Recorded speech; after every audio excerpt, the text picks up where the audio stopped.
आषाढी वारी करून परत येणाऱ्या वारकऱ्यांच्या एसटी बसचा बुलढाण्यामध्ये अपघात झालाय आणि भरधाव बस डिवायडरला धडकली।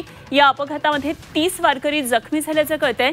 चिखलीजवळ महाबीज कार्यालयासमोर हा अपघात झालेला आहे। यामधल्या जखमींवर चिखली आणि बुलढाणा इथल्या रुग्णालयामध्ये सध्या उपचार सुरू आहेत। एसटी बसचा हा अपघात झालाय। पंढरपूर खामगाव बस होती आणि या बसमध्ये वारकरी प्रवास करत होते। यामधले 30 प्रवासी वारकरी जखमी झालेले आहेत। सध्या त्यांच्यावर वेगवेगळ्या रुग्णालयांमध्ये उपचार सुरू आहेत। बुलढाणा आणि चिखली इथल्या रुग्णालयामध्ये उपचार सुरू आहेत। डिव्हायडरला या बसची धडक लागली आणि त्यामुळे हा अपघात झाला आणि यामध्ये बसमध्ये बसलेले वारकरी जखमी झाल्याचं कळतं आहे।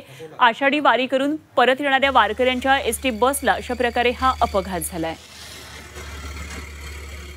चिखलीजवळच्या महाबीज कार्यालयासमोर हा अपघात झालाय। खामगाव पंढरपूर अशी ही एसटी बस होती। यामध्ये वारकरी प्रवास करत होते। वारकऱ्यांना पंढरपूरवरून परत घेऊन येणारी ही बस खामगावकडे चाललेली होती आणि त्यावेळी डिवायडरला ही बस धडकली आणि हा अपघात झाला।